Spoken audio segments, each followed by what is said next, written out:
Ladies and gentlemen, welcome to the #1 professional wrestling radio show in Las Vegas. This is the Mark Hoke Show. The Mark Hoke Show. Going bell to bell with the best in professional wrestling news, entertainment, and lots of Sin City surprises from inside the squared circle. Now, let's get to all the exciting pro wrestling action and bring on the host. Here is Mark Hoke. And we return for hour number 2 of the Mark Hoke Show here on KDAWN 101.5 FM, the talk of Las Vegas. That's right, kids.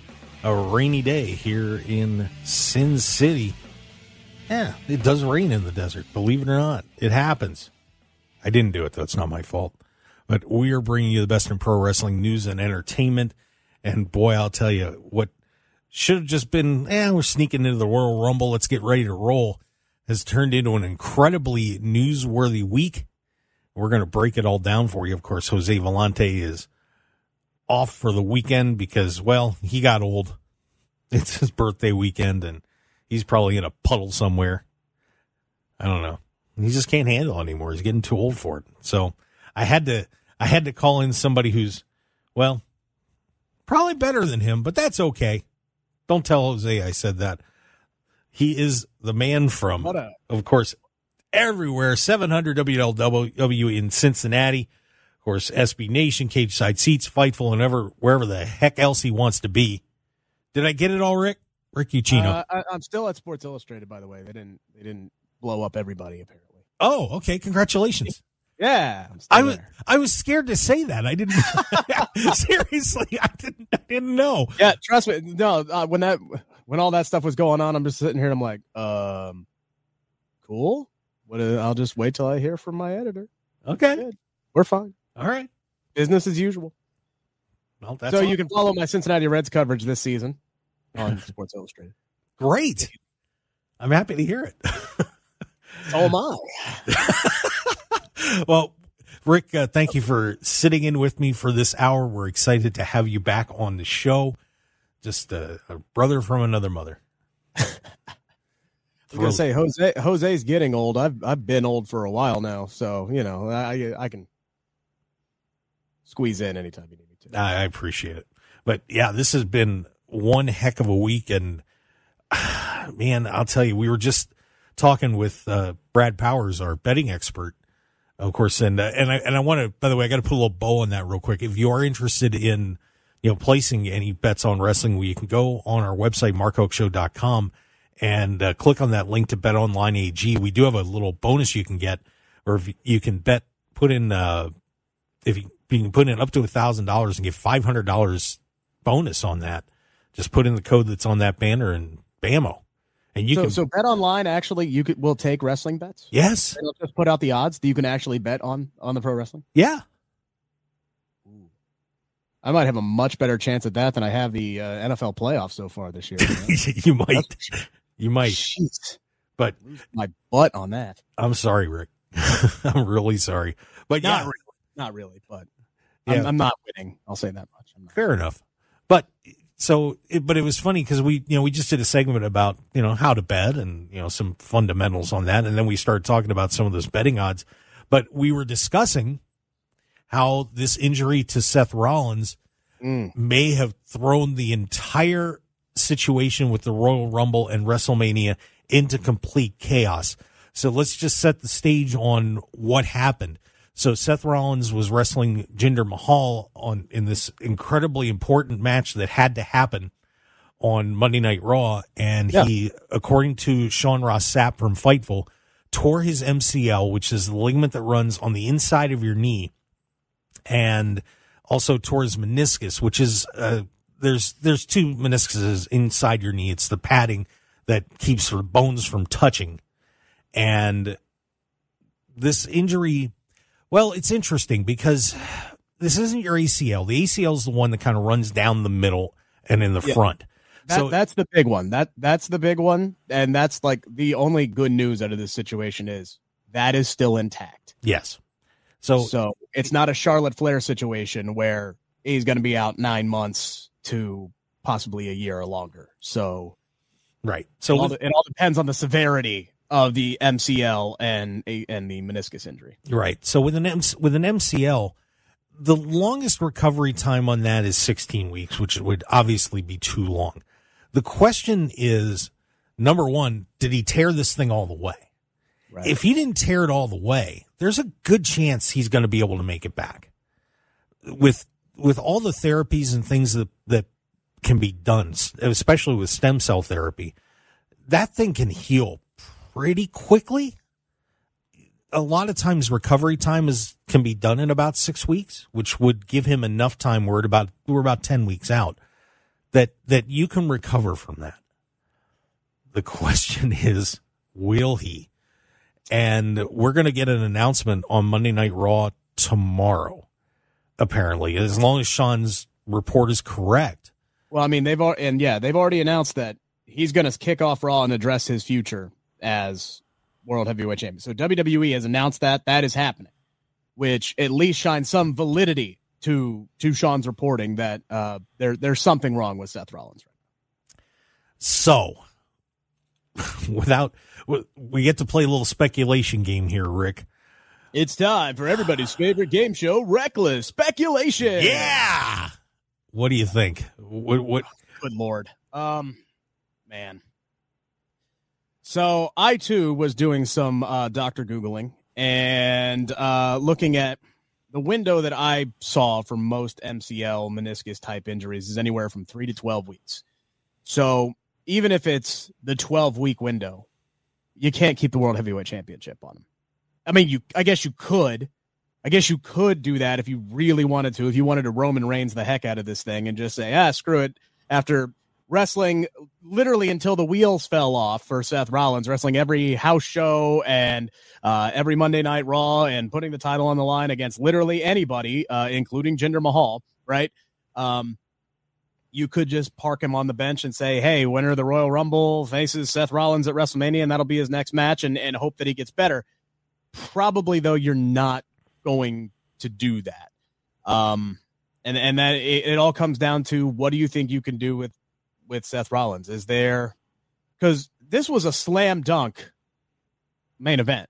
Right. It was Seth Rollins and it was CM Punk. However they decided to get there, whether Punk won the Royal Rumble or not, that's night one main event. Done, signed, sealed, and delivered. That was more of a put it down and pen than the night two main event, which we still don't know if it's going to be Roman Rock, Roman Cody, triple threat. What are we doing there? We don't know. Seth Rollins and Seth Rollins and CM Punk, that was slam dunk night one, WrestleMania main event. Unless Becky and Rhea, which we'll talk about, got so hot that it just, forced the hand of WWE and they took over that top spot again. But now that may not be on the table. You may still be able to do Rollins versus CM Punk if he can come back in 12 weeks, but I don't think the World Heavyweight Championship is going to be involved unless CM Punk has it somehow. So, wow, could you do?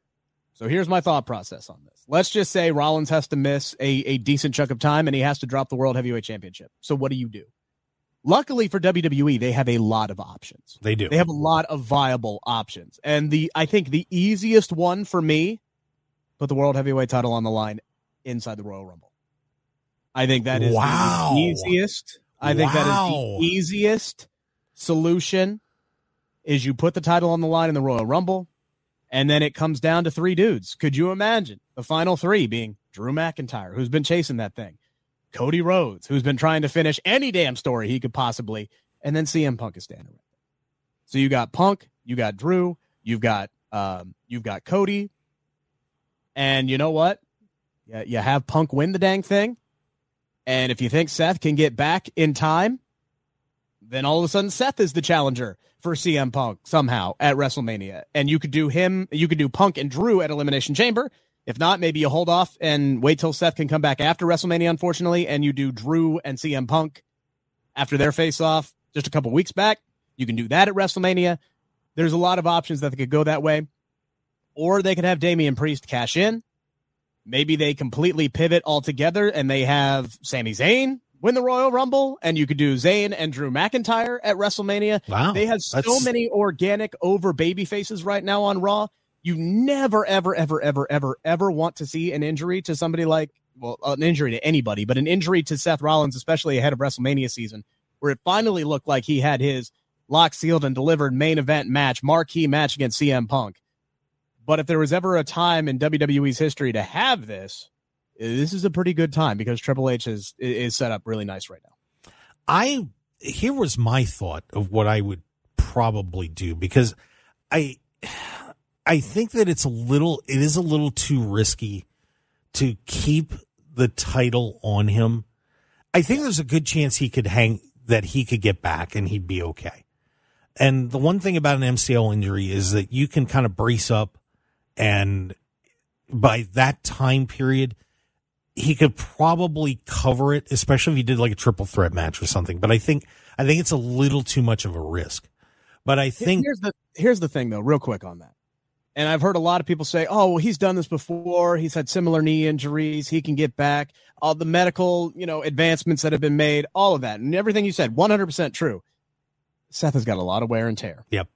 He's already dealing with a back injury, right? He's already been dealing with, obviously, knee problems in the past, and he is a heck of a lot older now. So, the last thing that you want to do, especially if you're Seth Rollins, who, by the way, is on a contract year, the last thing that you want to do is jeopardize your future in the business by coming back too soon for something like a WrestleMania. And then you go out, and then guess what? You go out there, your MCL's not up to snuff, and then you tear your ACL. Yeah. And then the match, the main event of WrestleMania is FUBARD. Basically. Right. So if you don't know what that stands for, Google it, kids. Anyway, go ahead. Yeah. So as I would say, it would be a major risk to do that. I think that what the safe way to do this would be to take the title off of him, and you just make it the main event at Elimination Chamber. And there now, all of a sudden, now you've got a huge main event at Elimination Chamber. And then you have time to see if Seth recovers.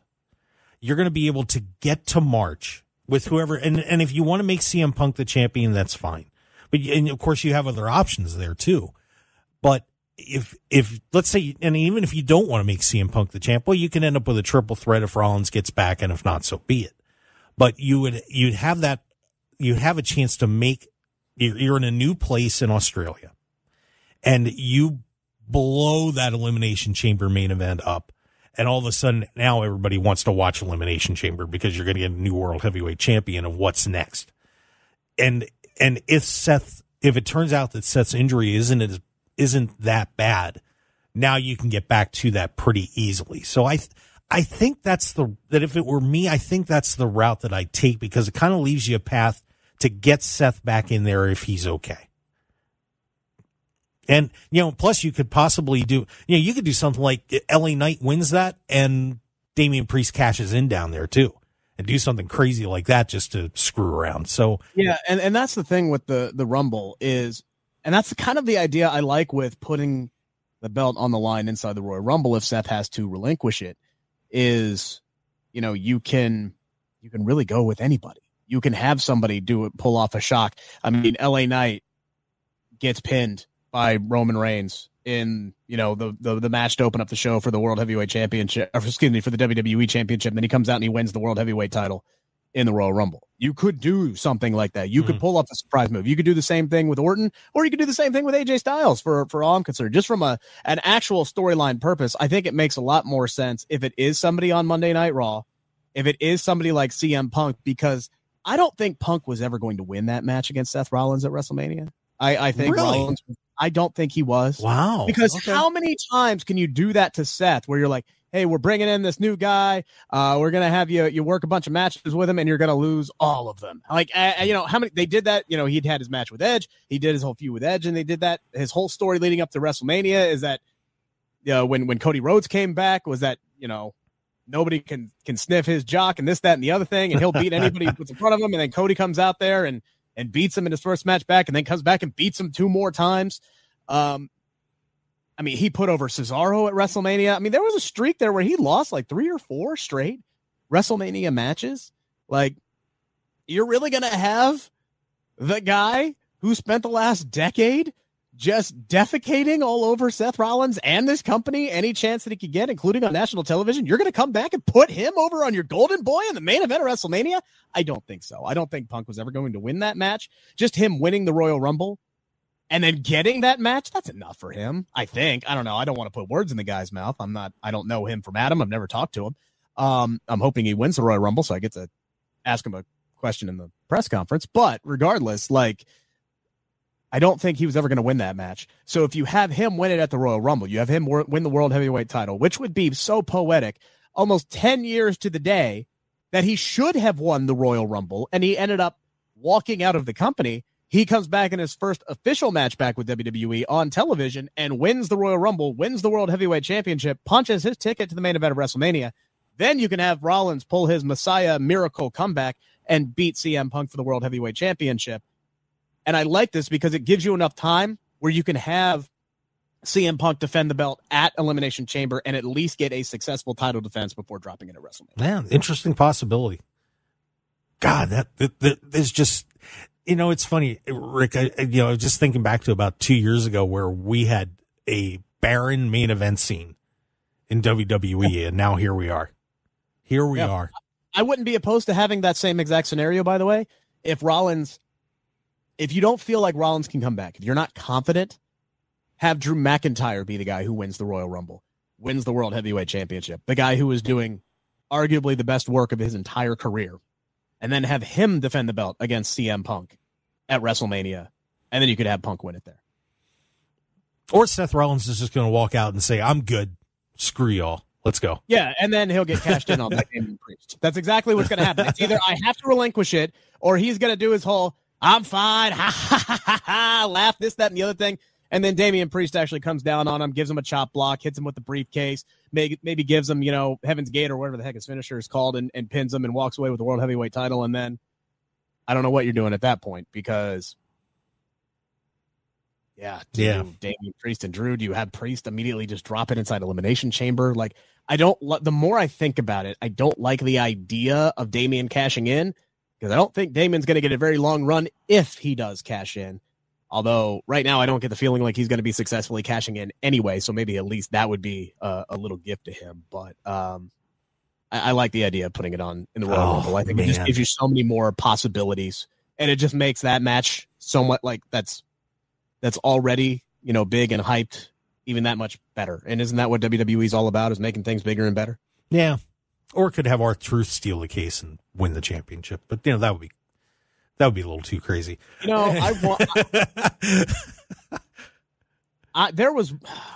This is funny because we're talking about, Drew possibly winning the title here or Damian winning the title here. But when Drew was about to win the championship for the first time against Brock Lesnar, I actually had a brilliant idea to put the title on R-Truth, in the run up to that, with Drew McIntyre's assistance, having him beat Brock Lesnar for the WWE Championship. So I've been there before, right? I've been there, the idea of let's belt this man for a day and have him get destroyed by, in the title rematch. But I love R-Truth. Everybody loves R-Truth. That man deserves a moment in the sun eventually. He is a national treasure is what that man is. No doubt. You could do, if you... R-Truth wins the Royal Rumble, but we could do this all day.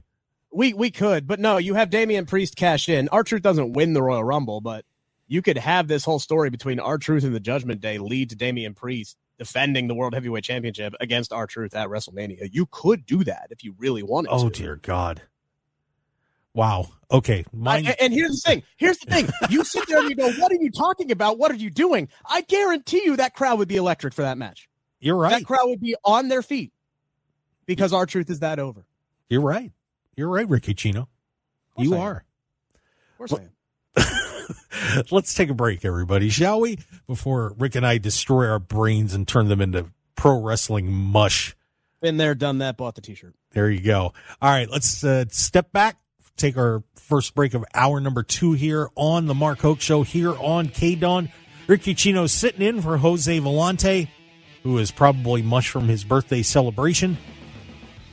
We've got a whole lot more. We're going to be talking about, we got the Pro Wrestling Illustrated Awards, and I saw some funny stuff in there. I did. And, of course, we'd be remiss to not talk about the Rainmaker. Oh, boy. The bidding war coming back. 101.5 FM KDAWN. This is the Mark Hoke Show. The Mark Hoke Show. Here again, your host, Mark Hoke. And we return to the Mark Hoke Show here on KDAWN 101.5 FM. It is the talk of Las Vegas. We really are. I'm not kidding. One of the top-rated shows on KDAWN, and just having a great old time. So, it's talking pro wrestling until we can't stop. I am Mark Hoke, and Rick Ucchino from doing his thing out of Cincinnati, but he's sitting in for our good friend Jose Vellante, who aged and apparently did not age well, taking the time off. So, Rick, thanks for joining us on the show. We appreciate it. Yeah, no problem. Thankfully, 3 hours time difference. So this is the afternoon for me. So, luckily that worked out that well, because me being functioning at like 9 a.m. in the morning is on a weekend. And no, that doesn't happen very often. So luckily, thank God for time differences. Yes, no doubt. Well, I almost did it again and didn't get to talk about the Ladies Royal Rumble. And, it seems like everybody's overlooking the Women's Royal Rumble match this year. I don't know why. I think it's just because the men is so crazy right now. There's so many different possibilities that we're almost forgetting about this. And right now, I'm looking at my betonline.ag odds, and here it is, in case you haven't seen this. So Bayley's a plus 135, Becky's plus 200, Jade Cargill's plus 300, and then we get a big jump to Nia, Raquel, Bianca. And Bianca gets into the 1000s, and it's kind of ridiculous from there. So, because shameless plug here, I have a Monday column, a weekly column on CageSideSeats.com called the Monday Gorilla Position, and I actually broke down the betting odds for all the ladies, and looked at some candidates this week that I thought were. Look, you know the old adage of, if a line seems weird, Vegas knows something that you don't, right? I don't know what they're looking at or judging here, but seeing as the fact that Raquel Rodriguez has not even been on television for the last 3 months, I don't know how she's a top 5 betting favorite at this point. But I looked at some overlooked candidates and looked at the betting odds, and I broke all this down this week on CageSideSeats.com. I'm going to be doing the same thing for the men's tomorrow. My column usually hits somewhere around 11 a.m. or noon on the East Coast time. So if you're waking up on the West Coast, you can check that out first thing with your cup of coffee. But regardless, the betting odds have now grown in favor of Bayley, because when I did that, her and Becky were almost neck and neck with Jade Cargill right behind them. And now all of a sudden it looks like Bayley has continued to pull ahead of the pack, which is interesting considering what we got from Becky and Rhea on Monday, which almost made me reconsider putting Becky as the favorite to win the Royal Rumble this year, because we're getting that match. Like, Becky and Rhea, especially if Seth can't go, or if Seth is not capable of leading up to the build for whatever his match is going to be at WrestleMania, Becky's going to swoop in and take her husband's main event match again 5 years later, because it's going to be Rhea and it's going to be Becky main event night 1 for the Women's World Heavyweight Championship. Becky Lynch has already sold me on that. There's nobody who sells a match arguably better than in pro wrestling than Becky Lynch. And she laid it out all on the line. You're great, Rhea. I'm great. I'm better at this. You're better at that. I think you might be better overall, but I need to prove you're not. And then you had Mommy just looks dead at her and say, the only person who hopes that you win the Royal Rumble more than you is me. Rhea wants the match. Becky wants the match. The people want the match. That's happening. The only question is, will Becky Lynch win the Royal Rumble, make history again, which is like making a cup of coffee for her at this point, become the first ever woman to win 2 times? Or do they go with Bayley, who is also right now, at least in storyline, gunning for Rhea Ripley? But that match that Bayley's going to get is probably going to be against her protege in Io Sky. So It's going to be interesting to see how they get there, because from what I'm watching on television, 2 weeks ago on SmackDown, Dakota Kai basically told Bayley, you have to do this on your own. We're not going to help you. Almost like Bayley's being tested. Yeah. So it's like, it feels like she's being tested to see either win the Royal Rumble or you're not in damage control anymore. Like, we've outgrown you. We don't need you, kind of a thing. So go out there and prove that you can actually provide something valuable in the way of wins and losses to the group. That's the story that I'm seeing unfold, which makes me think, well, Bayley's not going to win the Royal Rumble. She's either going to lose, right? Or she's going to think that she's won it, and then she doesn't. She makes a rookie mistake when she shouldn't, when she's a veteran, and she gets tossed out, and, ultimately Becky maybe ends up winning or something like that. But I do think right now it's a 2-horse race. I just don't see, unless they do the whole Randy Orton thing, Evolution style, where Bayley wins the Royal Rumble, Damage Control's out there celebrating with her, and then Io just gives the, execute Order 66 signal, and they take her out, which wouldn't make any sense considering, like, they want her to go, unless they want her to go out there and fail. I don't know. Like, it's so interesting to me to see what the story ends up being there. But I do think our 2 matches are going to be Bayley versus Io and Becky versus Rhea for the women's titles anyway. It's just the 2 big questions are, how do we get there? And then, what do you do with Bianca Belair? Yeah, that's another question. And I'm certainly hoping we don't rush to get to Bianca and Jade Cargill. That match cannot get rushed. And if Jade isn't ready to do it, don't do it. And they've got to be tempted to put that together, but I wouldn't touch that until Jade's ready to wrestle that match. And she's not there. She's not. So I wouldn't do it. I think Jade is going to be in the Royal Rumble. I think she is going to come out there at a point where the ring is full and chuck a bunch of people. She's going to clean house. That is a match where she can show up, look like the absolute star that she is, because that's just what she carries with her. She has that confidence, that presence. Obviously she looks good as well. Don't need me to say that. But she goes out there, and this is a match where she can look impressive, she can look dominant, and hide any deficiencies in her game that still has, because it's a battle royal, right? Like, it's a lot of punching, it's a lot of kicking, and it's chucking people over the top rope. And she can still go out there, she can look dominant. Her cardio's got to be good, right? Like, she can go out there and last a long time in this match and finish in the top 2 or 3 and maybe get dumped by somebody in NXT for her to show. Whoever dumps her out can be like her first rival. Right. Whether they want to do Bianca Belair, I don't know if that's the direction they end up going. To me, it would make more sense. Bianca needs a new rival. Badly. Which is why I don't think she's going to win the Royal Rumble, because unless she's going to be the one that challenges Rhea, which does not look likely considering the showdown that we got between Becky and Rhea on Monday. So this rivalry between Bianca and Damage Control, you can't extend that out another 3 months to WrestleMania. At that point, there's going to be so much fatigue behind this from people who are fans of these ladies. Like, we've seen Bianca beat Bayley like 9 times on television within the last 2 years. Yeah, we've seen her beat Io before. We have seen, heck, Kyrie's first match she lost to freaking Bianca Bax, right? So it's like, we've seen this, we've been there, we've done that.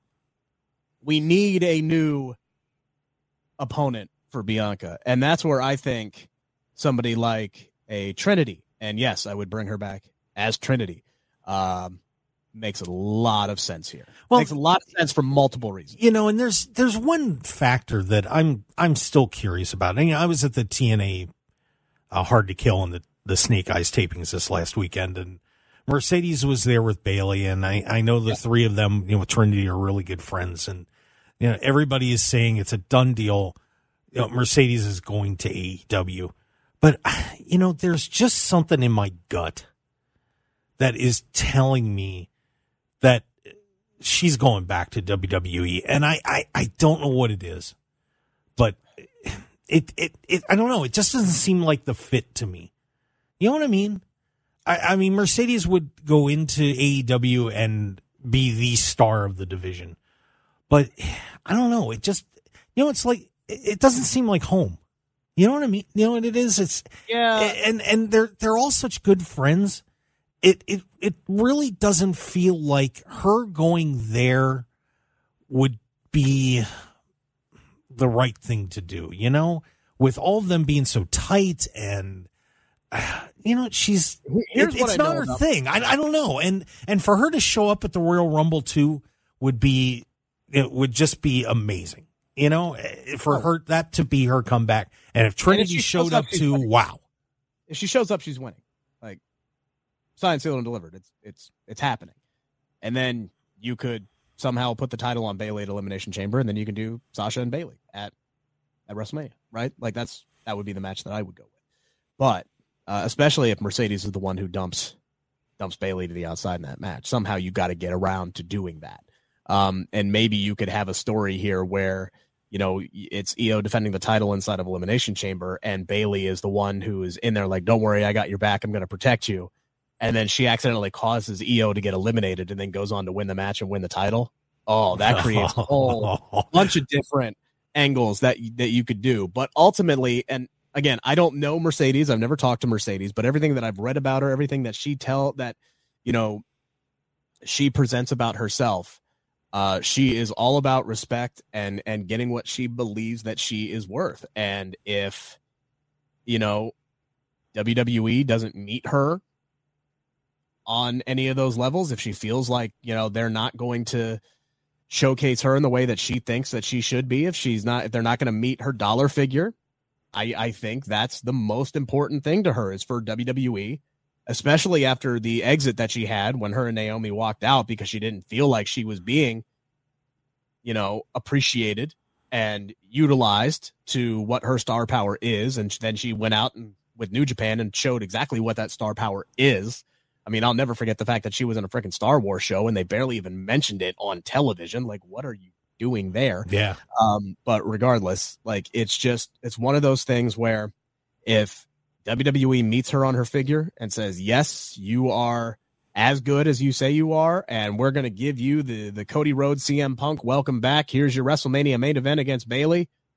If they do that, she'll sign on the dotted line. If they don't, she won't. She'll go to AEW, which is why I think, and I agree with you in the sense that I still feel like she could show up in WWE, and I'm going to have that feeling in the pit of my stomach until she shows up in AEW. Because until there's a pen on the dotted line of the contract and she shows up on TNT or TBS, it hasn't happened yet. Right. It's not done. It's not across the goal line. Don't count your chickens before they hatch. So, yeah, I still think there's a possibility. I don't think it's a huge possibility. And maybe she is just sitting there waiting until the last minute until WWE says, all right, we'll meet your price. Come on in. Yeah, because it just seems to me that, you know, if you're playing the best for business game, the best for business is don't let her go to AEW. Don't. You know, you're opening the door to, hey, I'm over here. Now you come over here with me, and you come over here with me, and you come over here with me. You know, I if it were me, I wouldn't let that possibility take place. I would try to keep AEW's women's division where it is and keep my women's division super strong and leave it at that. You know, yeah. The one person I would feel bad for in that situation is Trinity. If Trinity shows up and she's supposed to be the big return, it'd be like Adam Cole and Bryan Danielson. Like, oh yeah, hey, did you see Adam Cole showed up? Yeah, who cares? Bryan Danielson showed up in AEW, man. Yeah. Like, it would feel like that over again, where it's like, hey, Trinity's back. Oh, this is so awesome. Holy crap, it's Mercedes. And then, you know, everybody forgets about Trinity. But I think, if anything, Trinity proved that she is a main event competitor in her own right with her run in TNA, and I hope that she gets that kind of push when she comes back. And I'm really hoping that when she does come back, she is back as Trinity. The when you bring her back at the Royal Rumble, you can do the whole glow thing, bring it to the floor, let the whole crowd there at Tropicana Field lose their dang mind and dance along with her. Do it one time, that's great. Then the next time we see her better be on SmackDown, where she is taking out Bianca Belair and joining the Bloodline. Like, Thank you. Because if there's anybody who can get Jimmy Uso to quit acting like a total fool and get his you-know-what together for a match with Jey Uso at WrestleMania, it's his wife. That's where she just shows up and says, what the heck have you been doing while I've been gone? Oh, my God. You know, it's funny. Joe Pearl agreed with me on that. Stu Myrick did not. So now we're winning. It's official. What are you smoking, Stu? Yeah. I don't even know who Stu is. You should know Stu. Should I know Stu? You should know Stu. Oh, yeah. I know Stu. Yeah. Never mind. I know Stu. Another Vegas boy, right? No, he's from down in Austin. That's right. Okay. Yeah. I met him at me. There was a lot of dudes I met at WrestleMania week. But that's okay. So we're all agreed that Trinity should be in the bloodline. There we go. Oh, she should have been before they. I agree. Before she walked out. Like, what are you doing? Yeah, I don't. That was. But if there's one thing that Triple H will do, now that he's in firm control of creative, if it's low hanging fruit, if it's something that makes a ton of sense, and if it's like a slam dunk thing that the fans want that makes a ton of sense, he'll do it. Yeah, he'll do it. Sometimes it may take him a little while to get there, like giving Pete Dunne his name back, right? Other times it won't, like when his first night on the job was SummerSlam 2022 in Nashville, and immediately he's like, okay, Becky Lynch is a babyface, Ronda Rousey's a heel. That should have happened months ago. Okay, let's fix that, and we're good to go. Yep. He'll do stuff like that. There you go. All right, well, we've got to take one more break, and we got a couple more stories we got to get to. So we are having a great time here on the Mark Hoke Show. Rick Ucchino sitting in for Jose Vellante for me today, and I'm Mark Hoke. We're got the best in pro wrestling news and entertainment, having a blast here on a terrific Sunday morning here in Las Vegas. A little drippy, but otherwise pretty cool. So stick around. We've got a whole lot more to bring you on the eve of the Royal Rumble. Oh, it's WWE time. That's season. We gotta love it. Stick around, everybody. We got a whole lot more to wrap up the show when we come back. We'll be right back here on KDAWN 101.5 FM, Talk of Las Vegas. 101.5 FM KDAWN. You're listening to the #1 professional wrestling radio show in Vegas, The Mark Hoke Show. The Mark Hoke Show. Now, here again is Mark Hoke. One more time here on the Mark Hoke Show on KDAWN 101.5 FM, the Talk of Las Vegas. Rick Ucchino sitting in with me today, doing a little East Coast blend, of course, from Cincinnati, sitting with us. He's got the lantern burning in the background.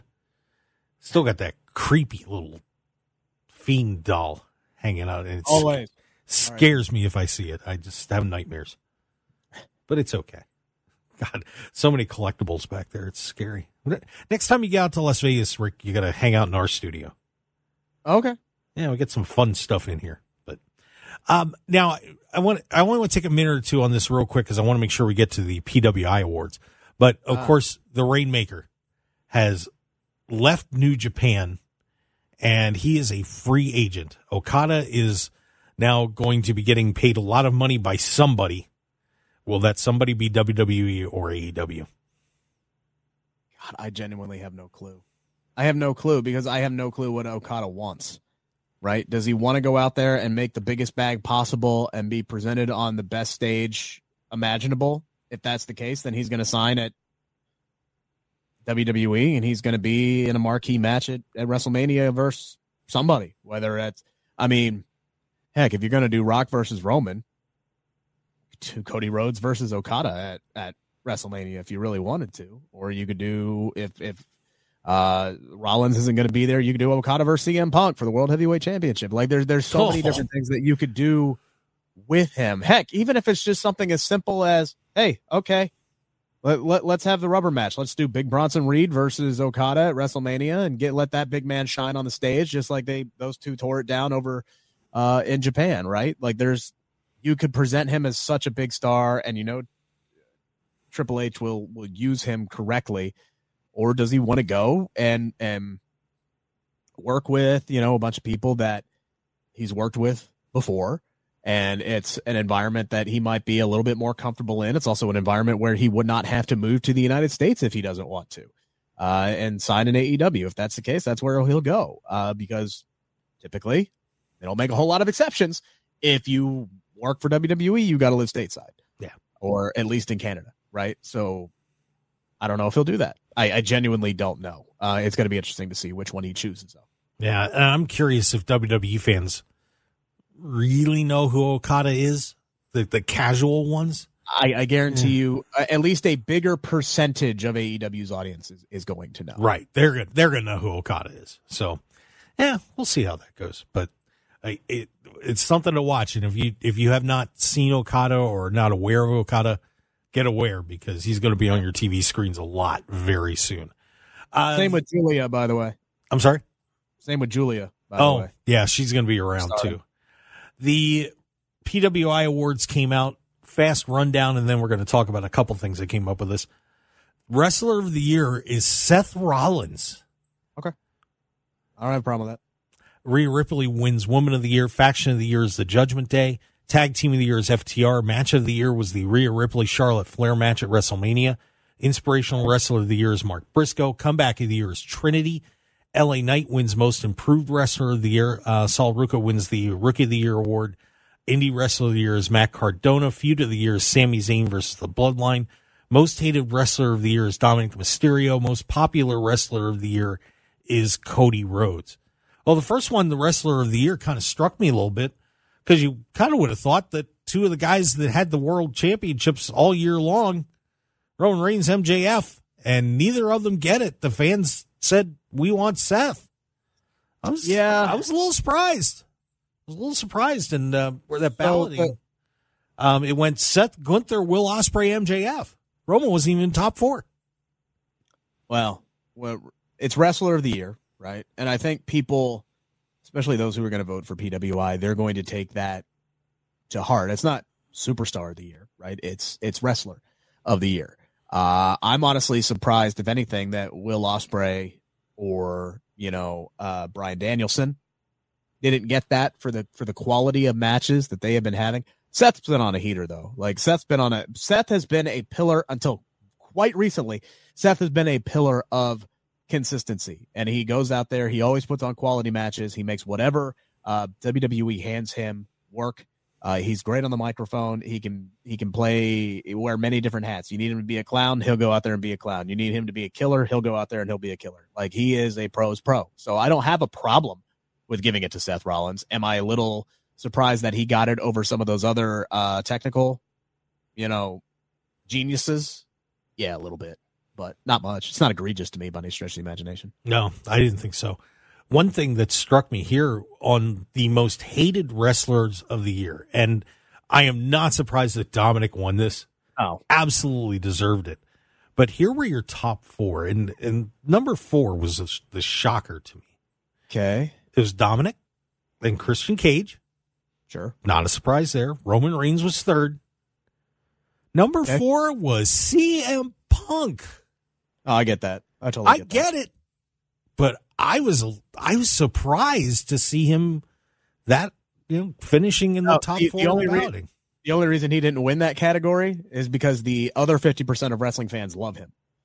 It's literally, there are no, very rarely will you find somebody who is a wrestling fan or a wrestling analyst or this, that, or the other thing. Anybody who is in the professional wrestling world deep, there's nobody that's indifferent to CM Punk. No. You either love him or you hate him. But either way, you are invested in him. And he has so many fans. That's why he didn't win that category. But he also has so many people who want to see him get hit by a bus. So I get that. Yeah. Was there anything else in there that you thought you were a little surprised about? Match of the Year or anything like that? Match of the Year, yeah. Because those Ospreay Omega matches were incredible, both of them. They were absolutely, I hate this term, 5-star classics, right? They were 6, 7-star classics. They were great. I'm not mad at the women getting some love because that Charlotte Rhea Ripley match at WrestleMania was spectacular. It was, my memory, by the way, is not great. It takes something truly great to stick in my mind to where I remember it 2 days later, let alone several days and months and years later. That was one of them. That match was absolutely incredible. I was on pins and needles throughout the entire match, thinking that they were going to put Charlotte over again. And they finally gave it to Rhea there in the end, and she got her moment, and she's had a great run as Women's World Heavyweight Champion. But I'm a little surprised that match won out over Omega and Ospreay, because that's the match, either 1 or 2, that's been sweeping all the awards. So I was a little surprised there, but I ain't mad at it. No, I'm not either. The Danielson-Zack Sabre match was one that I remember pretty well, too. That was a pretty awesome match, too. But, yeah. And honestly, I wouldn't even say that, and this is just personal preference. And it's real quick, about 10 seconds. Yeah, I wouldn't even say Rhea and Charlotte was my favorite women's match of the year. My favorite women's match of the year was Becky and Trish inside a steel cage. Yeah, that was a really good one, too. Rick, I got to thank you for stepping in. I'll tell you what, I could do this with you for 10 hours. But, I'm for hire. But we I can be bought. Oh, we'll work on that, buddy. We'll work on it. All right. But thank you for coming on. Real quick, where can everybody find you, my friend? Just follow me on Twitter at Rick Ucchino, RickUcchino. A pleasure, an honor, as per usual, for joining me on the Mark Hoke Show. Awesome. I appreciate you stepping in and helping out. Yep. Always a great time. Oh, Royal Rumble, baby. Here we go. I got a 13-hour drive ahead of me on Tuesday. Let's go. All right. And that's going to do it for us on the Mark Hoke Show here on KDAWN 101.5 FM, the talk of Las Vegas. Follow us on Twitter at Mark Hoke Show, Facebook, The Mark Hoke Show, MarkHokeShow.com. I think you get the idea. Mark Hoke Show. It's simple. Download the Odyssey. Name again? Yeah, Rick Ucchino. Unbelievable. We'll see you next week as we'll be breaking down the Royal Rumble for you. We'll see you next time on KDAWN. Have a great day, Las Vegas.